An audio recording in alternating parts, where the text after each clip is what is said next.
KamenRider Blackman. Happy Gokaiger month. Welcome back to us looking at all things Gokaiger. Last week we checked out the movie and now we are checking out the team up with the Goseigers. Gokaiger, Goseiger, Super Sentai 199 Hero Great Battle.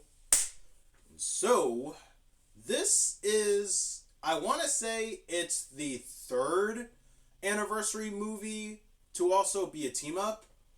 Like, it's the first to be with the previous team, but the last two, Gokaiger versus Super Sentai and Gokaiger versus Super Sentai, they were anniversary movies, but both of them were team ups with previous Sentai from whatever year or show. This is at least the first time where it's with last season's show. And while we're at it, this movie is supposed to have 199 heroes in it. And so from Gokaiger up to Gokai Silver, it's supposed to be 199, but instead it's 198. And I say that having counted it up in my head and on my calculator, like, no, it all comes up to 198. The only way for it to get 199 is if you include Ninja Man from KamenRider, but Ninja Man's not in this movie, nor does he have a Ranger key, so unfortunately, I don't want to say the title's a lie. It's still a great battle, but someone in the writer's room miscounted. Our movie opens to the Goseigers being first on the scene for the Great Legend War, and it's quite a fight. Goseiger gets demolished, and the Goseigers are overwhelmed by Zenyaku's numbers. That is until Gokaiger from Gokaiger and Big One from Jakku show up to tell them that reinforcements are coming in the form of the last 33 Sentai. Before anyone could get overwhelmed again, the extra Rangers of Super Sentai show up to take care of them while the 8 main heroes go join the rest of the teams. These minor moments feel so amazing to watch, especially since this movie is a required watch. And if you're watching Gokaiger at the time, you'd have to watch this movie for context leading up to Gokai Silver's debut. And from here, the Great Legend War happens, and we all know the rest. The greatest battle ever happens, and it ends with everyone sacrificing their powers to defeat the Zenyak. Now pan over to the Gokaigers fighting the Zenyak. And as they're about to turn into Goseiger, the Goseigers steal back their Ranger keys. And here's the minor conflict of the movie. The Goseigers want theirs and every Super Sentai's powers back to protect the Earth, and the Gokaigers need the keys to obtain the greatest treasure in the universe.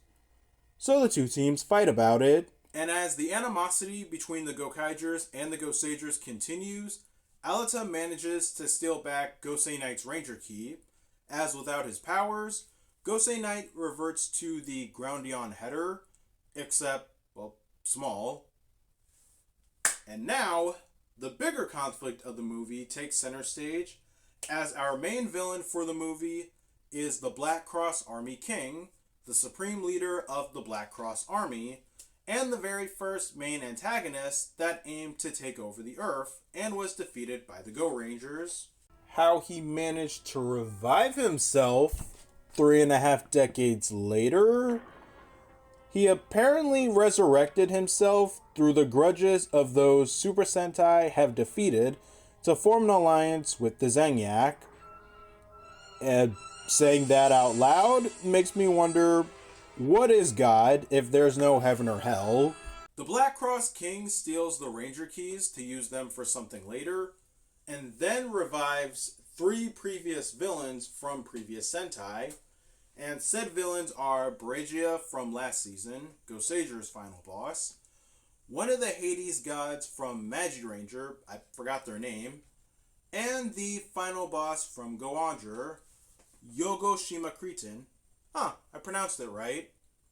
I guess it's not strange to say too, so Our heroes and previous Sentai then get sent to alternate dimensions, I guess, where they'll have to put their grudges aside to work together to beat their prospective antagonists.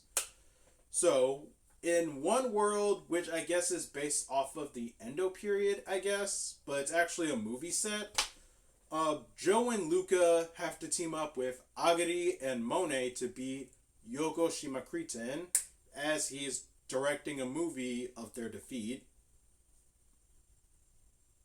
Go on, Jerb.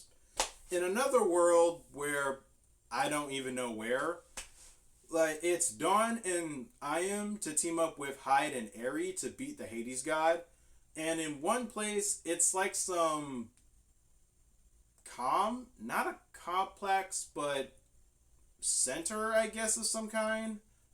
I guess a business center of some kind, where Marvelous and Alita are put together to beat Baragia.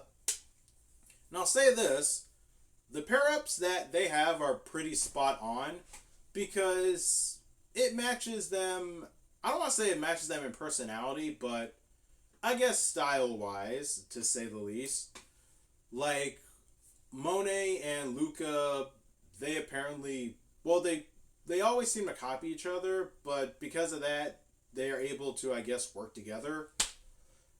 And, I don't know, that's much I can really say. Like, I honestly think the pair-ups were just to get anyone who was reasonable enough to want to talk it out together. Because, let's be honest, Ayam's the only one, I guess Ayam and Dawn are the only ones that would be reasonable enough to talk it out. And I guess so are Hyde and Eri. Almost anyone else on the Goseigers, not so much. They're pretty dead set on what they want, and that's why we're at where we're at now. Also, when Marvelous and Alita are put together, obviously Alita sees Marvelous's good side, but Marvelous smacks him on the nose because Alita sees that he's not a bad guy after all. Aside from that, this movie surprisingly has a B-plot where previous Sentai run into each other and chat it out, and said characters are Denzi Blue from Denzi Man, Ryu Ranger from Die Ranger, and Deca Pink from Deca Ranger. And now it makes me realize this is a world where monsters, aliens, and wherever else have been attacking Earth for the past 35 years. Why wouldn't any of these people run into each other every now and then? Especially since one person is a police officer and the other works at a restaurant who does his own deliveries every now and then. And then you have Kenji Oba. He's two different Sentai and a metal hero. I'm pretty sure Japan is not a small country. It's just a, now that you think about it, type of moment, because, let's be honest, in Power Rangers, like, monsters and aliens have been attacking Earth for years, apparently only in, like, California, but you never see Rangers just run into each other to say, oh, hi, what's up? And in Power Rangers defense, they happen in different cities in California, so you never know what neighboring places might hear about. You just never know.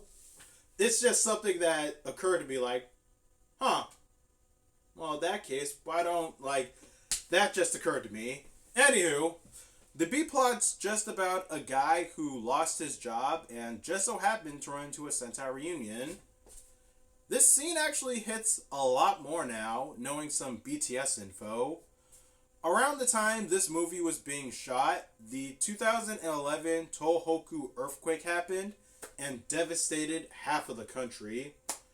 It set the movie's release date back, and it actually influenced more Sentai to appear on the show. I meant to mention this during my review of the show, but unfortunately I had to scrap it in editing. But because of this tragedy, past Sentai alum reached out to production to be on the show to cheer up the country during such an unfortunate time. And so To me, watching someone just down on their luck, like being cheered up and talking to heroes who also think the same thing, how every year new bad guys show up out of nowhere, but new good guys always seem to show up just to set the balance straight, just to tell you never give up. It touches my heart. Like, it says something when an actor's role means something to the people and they understand it. But back to the movie, the Gokaigers and the Goseigers make it back with the 11 Rangers, including Gosei Knight, with his powers back, confront the Black Cross King, and the Black Cross King puts his plan into motion, bringing all the Ranger keys the Gokaigers had to life to fight the 11 of them. And this battle alone is so epic. Obviously, if you defeat the Ranger key, it will turn back into a key, but the fight, all the fights, all the scenes, everything with this battle is amazing. For a team up with the current team and the previous team, they have to fight all of those that had came before them. Absolutely. Like, everything that you would want to happen happens. Like, a Ranger would be fighting 1v them against a Sentai. Then they would get paired up with their colors. Like, the Reds fight the Reds, the Blues fight the Blues. You get the idea. Bro, Gosei Knight looks so badass, taking out 6 Rangers in like a matter of seconds.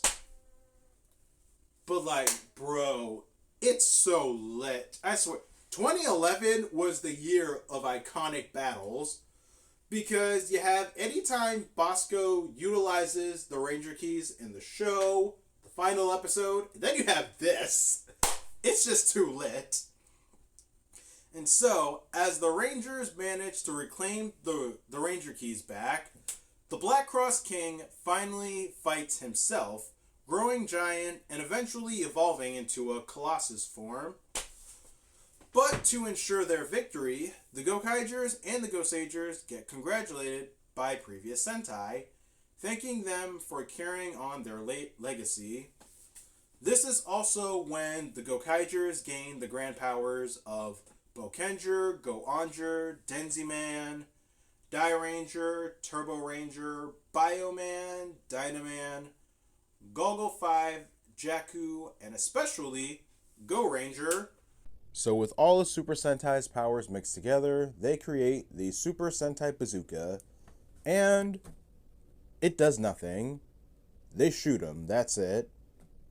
Might as well have poked him with a big stick just to make him angrier. The mechs get summoned, and while Gosei Ground gets sidelined, Gosei Great and Gokaiger are hanging onto a thread. That is until, thanks to the power of Super Sentai again, all the primary mechs get summoned, and the biggest mech fight ever happens right away. While they do set their sights on the Black Cross King, he then revives a couple other previous villains for this battle, and we get mechs fighting kaiju, and it is so glorious. We'll even see some stock footage attacks of mechs doing their finishing moves, and honestly, I like it, and I don't mind it. Go Ranger's grand power is the Vari Balloon, and with it, it combines with Gokaiger, making Go-Ren Gokaiger. I first thought flying at him wasn't going to be enough, but then they pulled out their finisher, and I thought, yeah, that'll do it. And the day is saved. At the end, the Goseigers decide to give up their powers because they now respect and trust the Gokaigers, and even leave them their grand power. And the movie ends with the preview of Gokai Silver, and that's the movie. This movie is great. It's timeless. Like, the B-plots feel amazing. The conflict between the Goseigers and the Gokaigers, it's reasonable and understandable. You get both sides. Like, everything in this movie is so amazing. I love it. It's like I haven't watched this movie since 2014, I guess, when Super Megaforce was out, and I guess I wanted to check it out since Super Megaforce turned out different. And this movie is just so timeless. Everything from the action to the character, everything is just, I love this movie. Go watch this movie. This is one of the best team-up movies and best movies out in all of Sentai. I can't help but praise it so much. And so, with that said, thank you all for watching. Please not forget to like, subscribe, share this video, tell your friends about KamenRider Blackman. Let's take a quick look again for the rest of the month. So, next week, there is the Gokaiger summer movie with the Ghost Ship and the Gavon crossover. Since February is a short month, I'm not too sure if I'm going to make 2 separate videos or maybe 1 video. I'll see about it. But to end the month will be the 10 Years Later movie. So, that's the schedule for the rest of the month. See you guys next time. Happy Gokaiger month.